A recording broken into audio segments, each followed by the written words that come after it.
All right, everybody. Hi, happy to be here with you. My name is Ascilla.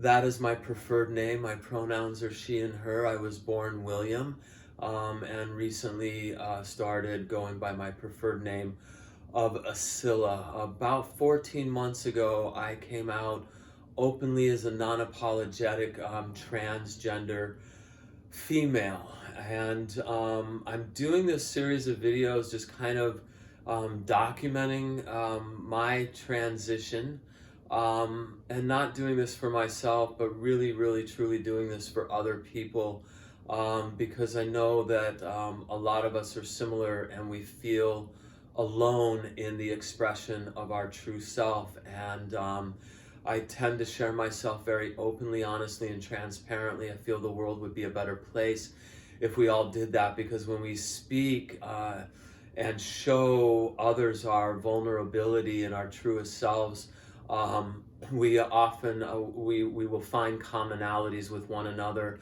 and it makes us feel like that we're not alone. And I'm transitioning. Started the transition at age 53. I'm 54 now, and I know that there's a lot out there for younger people going through transition, but I don't know that there's a lot for those that are my age that are now getting to this point. And thankfully, younger people have a society that more that fosters a much better than the society that I grew up in, that self-expression, and particularly when it comes to being transgender. So I just want everyone to know that it's not too late to begin the truest expression in human form of your infinite spiritual self. And it is really time that we are living our lives according to what's in our own heart and soul, and we're the only one that knows what that means. And to stop living our lives according to how others believe we should live it, or how a society, through its societal norms born of fear and ignorance, suggests that we live our lives. And I'm going to try and be brief. I wanted to cover in this one basically what I've experienced in growing up and ultimately coming to the realization that I was born with a female brain but put inside a male body. And that's really been kind of the evolution. The old terms were transvestite, transsexual, but transgender has nothing to do with sexuality. It's about gender orientation. And a lot of us just aren't in alignment because we were born with one brain but put in the body of a different gender, so to speak. And so it's really about us coming into alignment. And self-expression to me has always been incredibly important. And from a young age, I understood very quickly I was not going to take on these societal norms, and I was going to fight against them because I believed that they were just utter superficial bullshit. And so to me, self-expression is an inherent birthright, and everyone should be able to express themselves however it feels right to them. And so long as that self-expression is non-harming to others, it should be encouraged and fostered and nurtured by the people around us and the society that we live in. And furthermore, when we individually or collectively impede in another's self-expression, to me that is a very violent act, for we are diminishing the infinite potential that resides inside that person, which therefore dilutes the infinite potential of a community, of a society, and our global family as a whole. And so when I was 8 years old, the year was 1974, and that was when I first started to understand that I was different. And maybe I understood it earlier, but my first conscious recollection of knowing I was different was around the age of 8.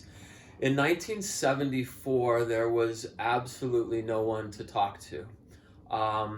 If you felt like you had been born in the wrong body. And while there were some very, very courageous pioneers even before 1974, generally speaking, if you brought up to someone in 1974 that you felt like you were born in the wrong body, that was viewed, you were probably going to be institutionalized. It was viewed as psychosis. It was viewed as a mental illness and treated as such. And so I knew I was different. It was also at the age of 8 that I understood that I was hyper sexually curious. And so when I was 8, I just remember how I started really consciously understanding the differences of boys and girls, and I wanted to be a girl. I wanted to wear dresses. I wanted to wear skirts. I didn't want to wear pants. I wanted to have bows in my hair and so on. And, I was just always connecting with girls. And from a young age, my best friends, increasingly so, transitioned from males to females. I just resonated much more deeply, and it makes sense now because I have that female mind and that emotionality, if you will, of being a female. And so, I would always ask my parents if I could have girls over to play, and sometimes that was allowed, and other times I was steered, right, as we all are, to conform to the gender we were born to, and to do those things that society said were normal for that particular gender. So oftentimes my parents would encourage me to rethink my decision to have Tracy over, or to have Jennifer over, but to have Scott over, or to have Eric over, right? And so it was just part of it. My mother was absolutely beautiful and was very much into fashion. I loved going to the salon with her on Saturdays to have her hair done and be around just a ton of women. I loved going to the mall with her and shopping. And I don't know that by and large, I have 2 younger sisters. I don't think that they were as into that as I was. But I certainly was into that. And so that was pretty much like the age of 8, just kind of coming into understanding that I was different, but not really having any way to express that to anyone. And that probably was the start of a long history with being depressed. In hindsight, I can look back and understand that the root of my depression came from not being able to be who I actually was, who I knew I was, right? And so at 12, I really knew this emphatically, and it was about that time where I started exploring my own body intimately, and started to understand what I liked, and again, knowing that I was hypersexually curious. I was curious about things that I didn't even know what they were called at the time. And so I was experimenting with myself. And at that time in my life, my parents' marriage was going south in a hurry, and they ultimately divorced. And for me, it was a freedom in a way, because it meant now that my mother had to go to work. And so when I would get home from school, I had that period of time from the time I got home from school until she would get home from work, and I would basically lock myself in her bedroom and play in her closet and put on her dresses and put on her lingerie and put on her heels, and I just felt so free, and I could look at myself in her long mirror that she had in her bedroom and twirl around in these skirts and dresses with a big smile on my face, knowing that I was being me and I was in my element. And then that that fun time would then transition to the bathroom, and I would sit at her vanity and I would get out her makeup and I would play with her makeup. And on her dresser was this gold antique gold jewelry box, which recently I actually was given by my sister, and I have it here at my home now in North Carolina. And it's just a nice reminder of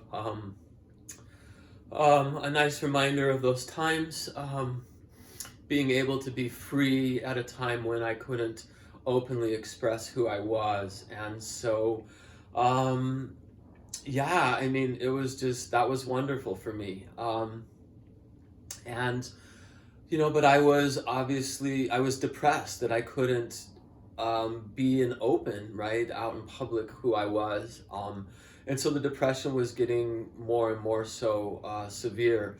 I don't think I knew what depression was, but I definitely know in hindsight that I had it to a pretty deep level. And so I think those of us that understand depression, we divert ourselves often away from that. We find distractions that take us away from that. And for me, that escape predominantly became music. And, again, growing up, I did all the normal boy things I was supposed to, but, definitely always wanted to be doing more girl things. So anyway, I lost myself in music. And I remember hearing, I grew up playing piano and then trumpet, trombone, and later found the drums, and that was really, really the outlet. And I would come home, from school, and if I wasn't playing in my mother's closet, I was behind the drums. And there was a song that I remember hearing. It was Lou Reed's "Take a Walk on the Wild Side." And I remember it hitting me in such a deep way, not really understanding why. But basically the lyrics of she shaved her legs on the way and then he was a she was fascinating to me. And I remember thinking, wow, what courage this person had in those lyrics to be who they were, and to express themselves fully. And later on, another song that really resonated deeply was Madonna's "What It Feels Like to Be a Girl." And so, I would lose myself in the music. And then it was really high school. So high school for me was 1982 to 1985. And that was really the heart of the 80s decade, right? And to me, it was a very unique experience, the 80s, because everything was intertwined. Music was intertwined with fashion, was intertwined with lifestyle, was intertwined with movies. And so it was an all-encompassing thing, and it was just so wonderful. And in high school, I just so wanted to be able to dress like a girl. I loved fashion so much. And some of you will smile and laugh at this the same way that I do, but that was an era of stirrup pants and oversized tunic length tops and brooches and things of this nature that I just wanted to be involved in but couldn't. And so I continued to turn more inward into music. I was pretty much a recluse in high school. And it was just music. Music was an escape, right? The 80s brought forth men, particularly metal bands, but across the board. But men were on stage were wearing really, really, really heavy eyeliner and mascara and lipstick. And I remember, those people that were my heroes back then, the Elton Johns, the David Bowies, Prince, Boy George, Steven Tyler from Aerosmith, whose wife handmade and designed all of his stage clothes, which were very feminine. Elton John, again, was such a pioneer, I think, and just never held back in the expression of who he was. And so I was probably, that was really when I call it gender bending started for me, and I was trying to do things that were um, basically flipping the middle finger at the establishment that had decided what societal norms would be. And that's why I love these people like Elton John and David Bowie, is that they were flipping their middle finger at the establishment as well. Um, and so I was, I believe, the second person in my high school to have his ear pierced. And back then, having your left ear pierced as a male made you heterosexual. If you had your right ear pierced, it was that you were homosexual, right? So Elton John had his right ear pierced. But I remember a movie at the time coming out. One of my favorite movies of the era was 9.5 Weeks, which had Mickey Rourke in it. Mickey Rourke was emphatically heterosexual, but had his right ear pierced, and I thought, shit, I should have totally pierced my right ear. Later on, the fashion trend became males piercing both earlobes and so on.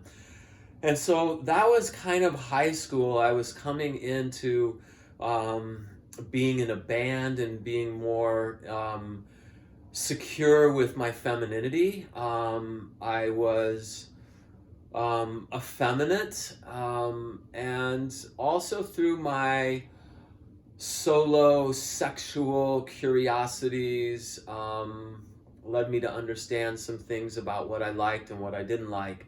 And so if I was, stereotyping me back then, it would have been that I was gay.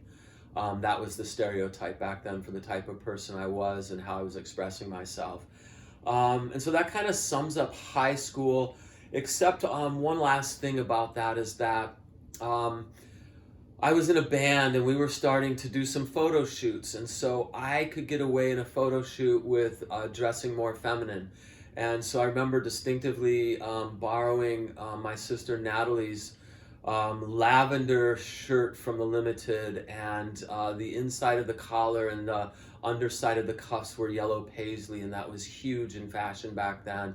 And I wore some bracelets of hers, as I remember, in a photo shoot, and some tighter pants and stuff like that. And so that was really feeling freeing to me.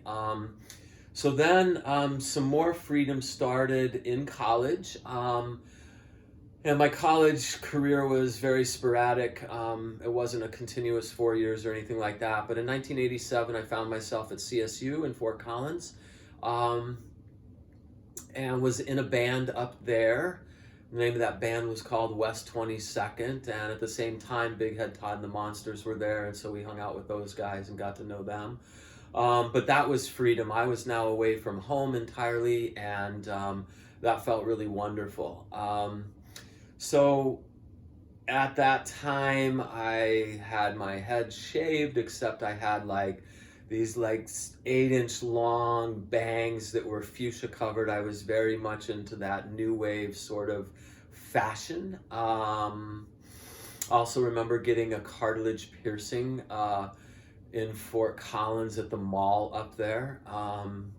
And so, yeah, I remember meeting this girl on campus, and she was wearing a pair of pink espadrille shoes, and I wanted them so badly. And so I asked her if I could buy them from her, and she said yes. And I gave her $20 for this pair of shoes, not really thinking ahead that we probably were not the same size. And so I wore these shoes the entire year at Fort Collins, but they were 2 sizes too small.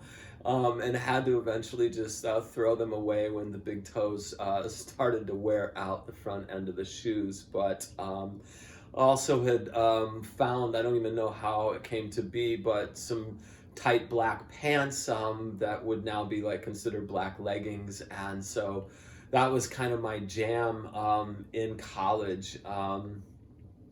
And yeah, so basically, I ended up after college, I didn't finish college at CSU, took some time off. I later went back and finished my degree in economics, graduating in 1993.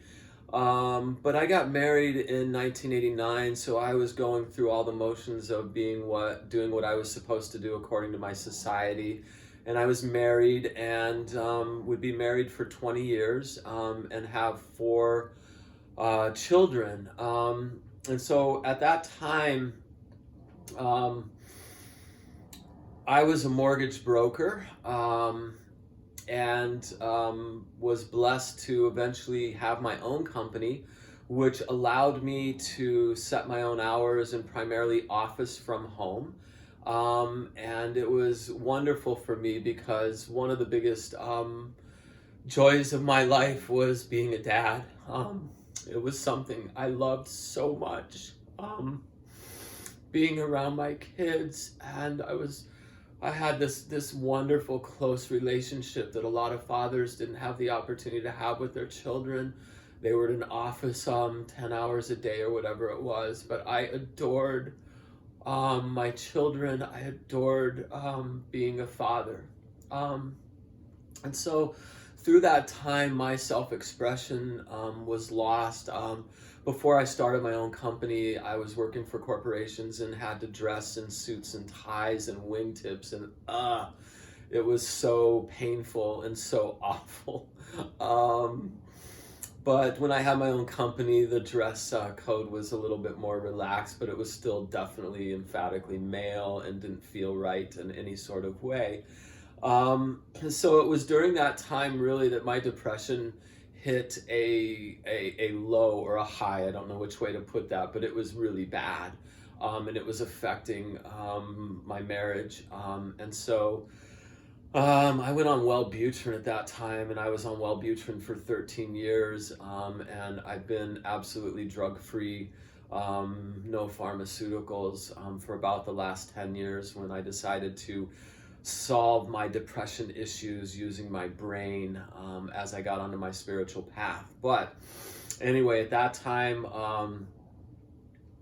it was the Wellbutrin, and that was helping. And so at that time, once my kids were old enough that all four of them, so the kids, I had four kids in 6 years. It was a really, really busy time. The first two are 3 years apart. And the last two are only 16 months apart. And again, I love what that period of my life, those 20 years, meant. Just being around these beautiful souls that came through me and my wife onto this planet in human form. They are Zach, Connor, Brittany, and Kellen, and they are just absolutely wonderful, courageous, honest, kind, loving human beings. I couldn't ask for anything more. I'm so proud of all of them so much. But when they were young, my wife would take them out, and that was my time with the house free. And so the play time, if you will, or the expression time, shifted from what was once my mother's closet to now my wife's closet. And so they would leave, and I would get in my wife's clothes and wear her dresses and skirts and lingerie and heels, do my makeup, and have my time to be me while they were away, and then have to stuff it down, of course, when they got home, so that nobody would know what was happening. And so, yeah, I mean, the depression was really the result of not being able to authentically be who I was, who I knew I was. And so I went through a really, really challenging time. I had started practicing yoga to some VHS tapes of Rodney Yee and Brian Kest back in 1995. Brian Kest would later become a huge influence, and consider him my primary teacher. But I was going through a horrible time in 2007, and a beautiful person, a friend of mine, Linda, took me to my first yoga practice at a studio, at an actual studio, and it was a beautiful space that no longer exists. It was a Core Power studio. I believe it was 15th and Wazee. May not have that exactly correct, but that experience would change my life, and I'm in a deep state of gratitude to Linda for that introduction, because I walked out of that hour of C2 with Lisa Richardson, who taught there, and she was lovely. And I was empowered, and I knew that I could handle in life whatever was coming my way. And so that began my journey into yoga, really. That was a pinnacle point, although I had started actually teaching yoga just before that. I started teaching at 24 Hour Fitness, and there was a woman there named Laura who saw something in me that I didn't see in myself and gave me a shot to teach yoga. I was teaching a lot of spin classes, 15 a week, really, for 24 Hour Fitness, but started teaching yoga. So 15 years ago now. I can't believe it's been that long. And she saw something in me, and I'm grateful for that experience.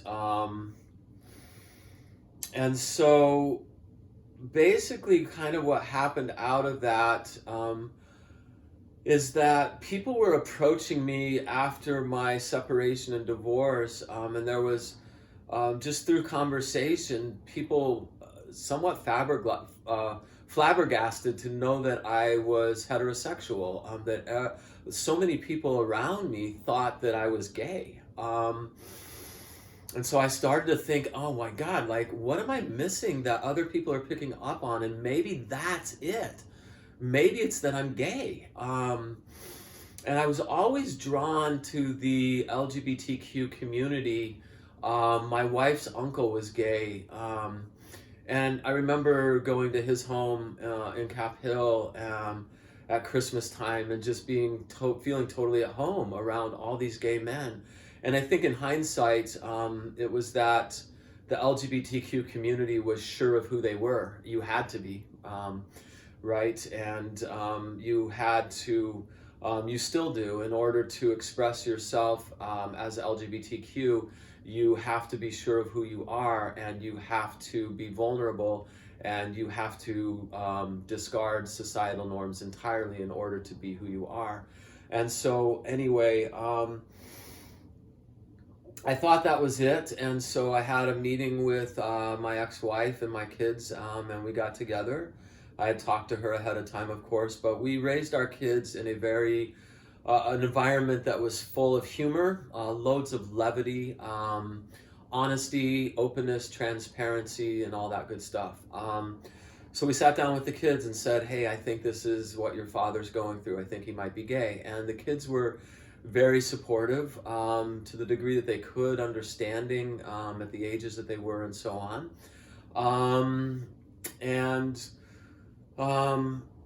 But that wasn't it. I explored that, and I understood pretty quickly through a couple of experiences with men that I was not gay. And so that was, I guess, a relief in a way to know that wasn't it, but it was also very depressing because I still didn't fully understand what was happening. I mean, subconsciously, obviously I did, but consciously I didn't know, or I was in denial, or didn't feel like I would be able to express myself as a female. And so at that point in time, I met a woman, oh my God, just one of the most gorgeous women I have ever met. Her name is Tiffany. And this woman has one of the most wonderful sense of fashion. She was totally on point. Everything she wore, I wanted to wear. Anyway, we struck up a friendship, and she was going through a divorce at the time, needed to downsize, and this woman literally had like 4 closets or something ridiculous, full, I mean, jam-packed full of clothing. And so she invited me over to help her go through her clothes. And, you know, she knew what I was kind of going through and what I was kind of feeling and what was coming up. And so she invited me, and we spent an afternoon going through her closets. And I would tell her that I would, you know, that she should keep that. That looks fabulous. And this, she should not keep that, and so on. And so at the end of that closet purge, I was given all of her discards. And at that time, I was living with my father. I was I just wasn't in a financial position to have my own place, and there was just a lot of turbulence in my life with the divorce and everything and kids. And so I was living with my father, but he was he would go out for work during the day, and so I would get out Tiffany's clothes and put them on. And this was really when I started buying makeup and doing my toes and my fingers, and painting my nails and so on. It just felt amazing.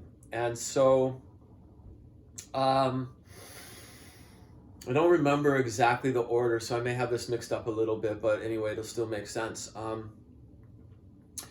So I knew then that that was it. I was supposed to be female. I knew, in other words, I consciously was embracing what I knew from the age of 8 and wondering how this can possibly be a reality for me.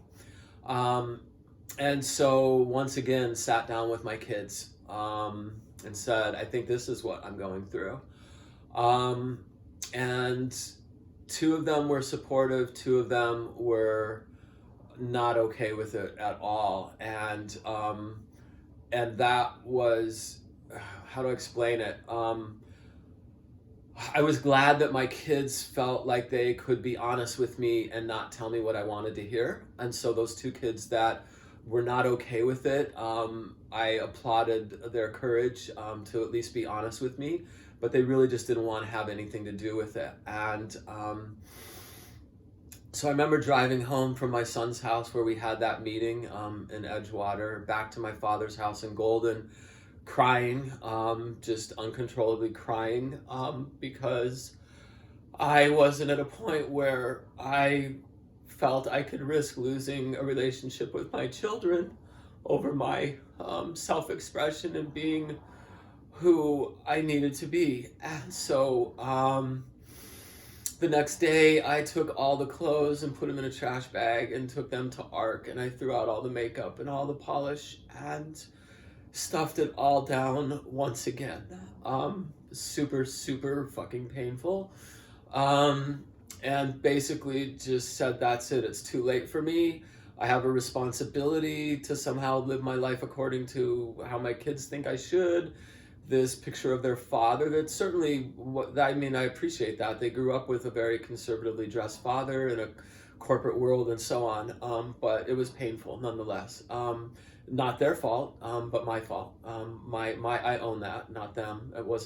I don't blame them that I wasn't able to come out then. That's not the case. So I want to make that very clear.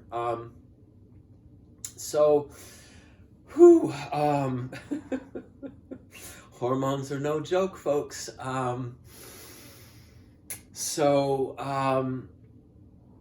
Yeah, I've got some notes here that I'm kind of glancing at from time to time, but yeah, so I shut it down again, and basically I went as male as I possibly could, and I grew a beard, and it became a massive beard that would be envied by other beard wearers and so on. So anyway, that's when, at that point in time,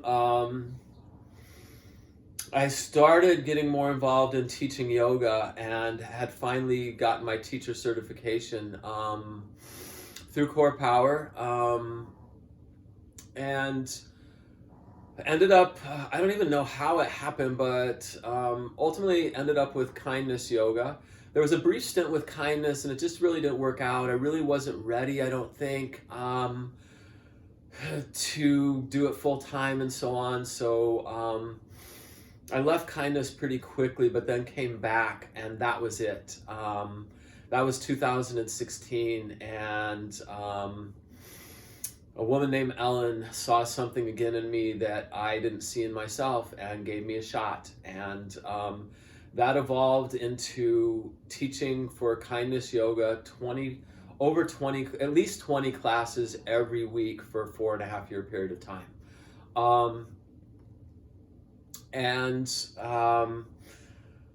Yeah, I mean, through my time at Kindness Yoga, first of all, people should understand that Kindness Yoga was, at the heart of it, about embracing diversity. They were, as far as I know, the first yoga studio in Denver to have gender-neutral restrooms. And so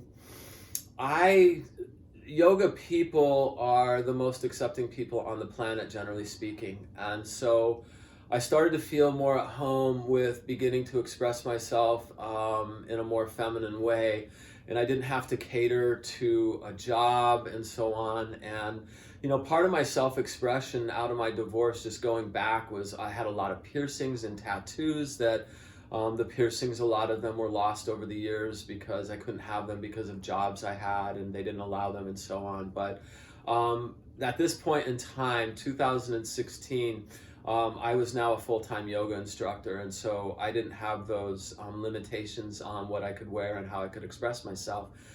So at that point in time, I started wearing kilts, a male garment, right? Emphatically male. But for me, what it meant was I could wear a skirt every day. And so I literally had 23 kilts, and I wore a kilt every single day.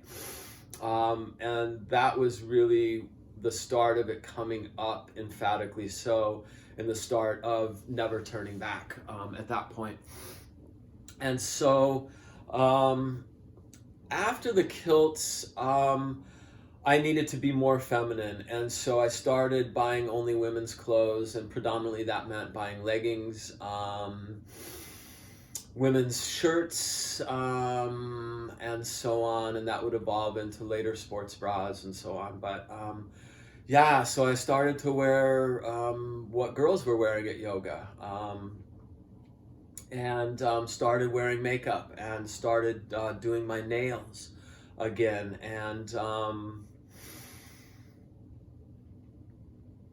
so while at Kindness, I felt, from ownership to executive team to studio managers to fellow instructors to the Kindness yoga community, I felt no reservation or hesitation to be who I was. I felt nothing but wholly loved, supported, nurtured, held, and safe within that community. And I owe so much gratitude to that.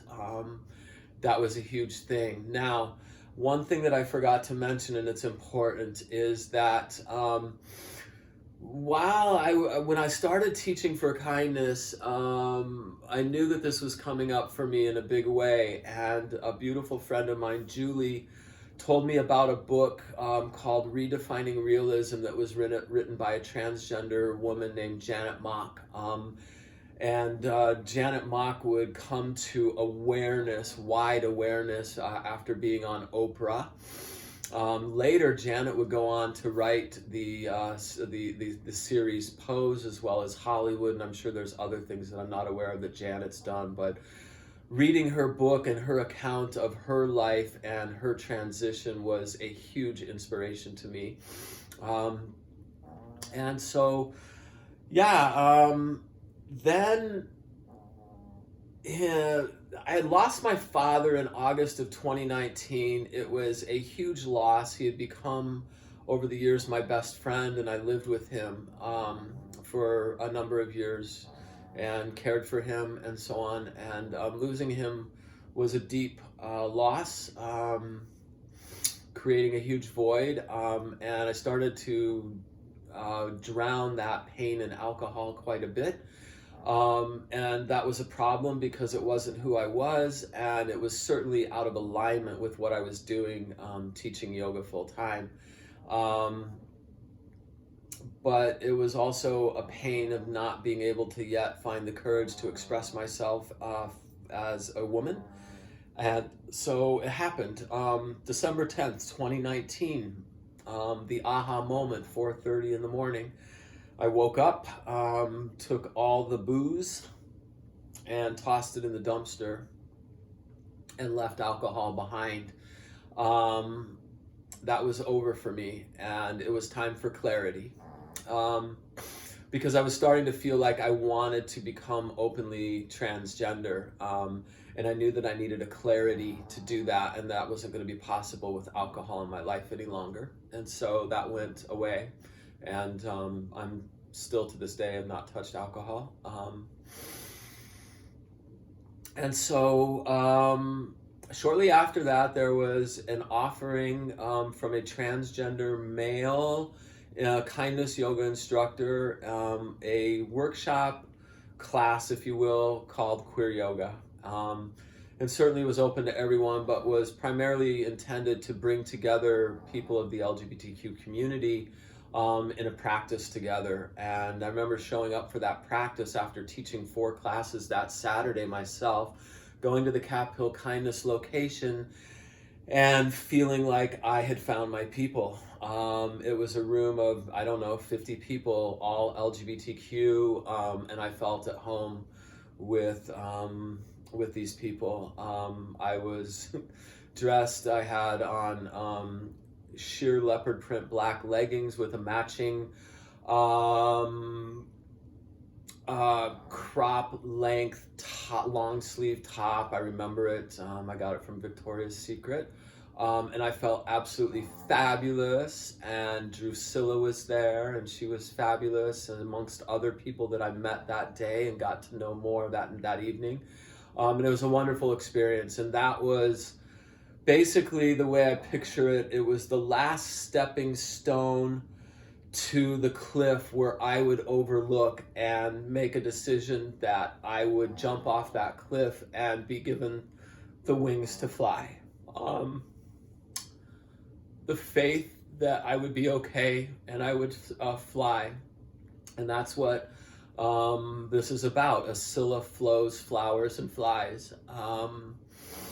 And so I took that leap of faith, and really quickly after that class came out as openly non-apologetic transgender female, a Scylla. And so the 2 apprehensions that I had, I was apprehensive to come out for 2 reasons. I had to come to terms that I may lose my children. One of them, all of them, I didn't know how it would play out, but I may lose them for a period of time in my life, or maybe I might lose them forever. I don't know. But I had to come to terms with understanding that was a reality. But I rested in a peace of knowing that I had never asked my kids to live their lives according to how I thought they should live them. And as such, I was done and would no longer live my life according to how others felt I should live my life and express myself.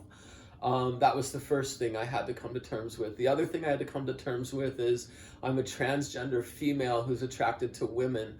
As you can imagine, that dating pool is really, really fucking small. And so I had a fear of never finding someone, falling in love and finding a partner and stuff like that. And so I just kind of had to come to grips internally with that.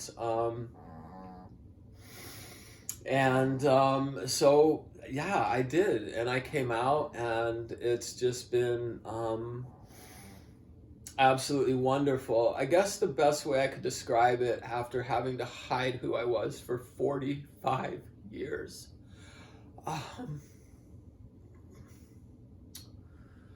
is that prior to coming out, my life could be viewed as, if you imagine kind of being pulled around your life in a glass box where you could see all of life, but you weren't allowed to fully participate in it. That's what it was like.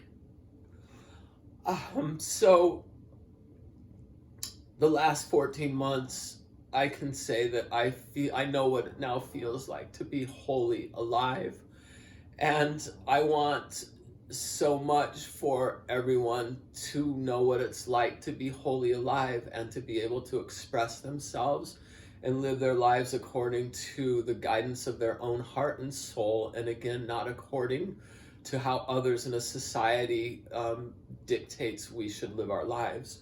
And that is really the purpose and intention behind this, that I'm bringing to you through YouTube, and more later. So shortly after coming out, I had conversations individually with each of my children. I had a conversation with my ex-wife, and that was a healing conversation, very supportive.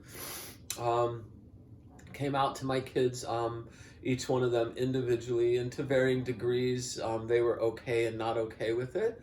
And I accepted where they were at. It's hard though, because I know that I put my kids through hell with all this trying to figure out who I was and how to express who I was. And I tried to explain to them that when I was a kid, I didn't have the freedom to explore coming into my truth the way that they did. And so my growth in that area of embodying my truth was very stunted, and it would happen at a later age in life. And so hopefully that they're starting to understand that a little bit better. But whenever something exciting happens for us, we want everybody on board, and that's not the case. And it took me a little while to understand that my kids were mourning the loss of who they thought their father was, and that I needed to allow them the space to process individually how they all needed to do that. And so I continue to honor and respect as best I can, and certainly sometimes I slip, but I try to honor where they're at in this journey with their father now being female. And so February 12th of 2020, so just a little more than a year ago, was my appointment at Planned Parenthood in Cap Hill. And the Cap Hill location is one of the only locations in Denver that actually caters to the LGBTQ community strongly and offers hormone replacement therapy. Many of the suburban Planned Parenthood centers do not offer that. And so it was a blessing to have that available to me. It's a wonderful place where you never have to use your legal name. They refer to you as your preferred name, and they respect your preferred pronouns and so on. And so I went on the cocktail, I call it, right? I'll go into hormones in a different video, but I've been on them for a year, and I'm happy with the results and the changes I'm starting to see. I did want to do this first video without any makeup, without being all dressed up. I'm basically in my pajamas, sitting on a couch talking to you this morning, and I'll show more of my femininity expression in other videos. I cannot grow my hair out. I have male pattern baldness. It's never going to work. That's a real bummer. So I am starting to now embrace wearing wigs, and I'm playing with that. And so I'm just basically loving being a woman. And yeah, that's pretty much it for now. I'll leave it at that. I know that that's a fucking lot. And so thank you for going through this video with me.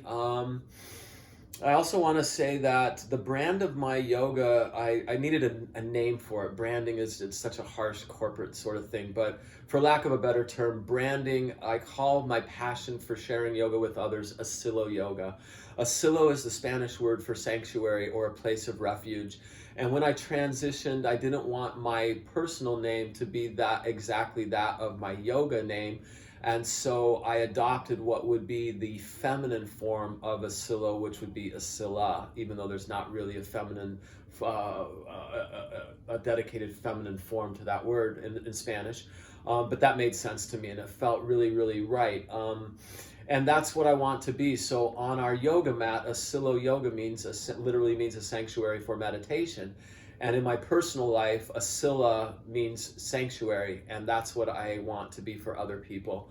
I want to be a safe place where anyone, whether you're cisgender, LGBTQ, BIPOC, whatever you might be going through in your own life, trying to find the courage to be who you are, unapologetically and so on. I just want you to know that I'm here for you. I'm available for you to talk with. If I can be of help, please let me know that.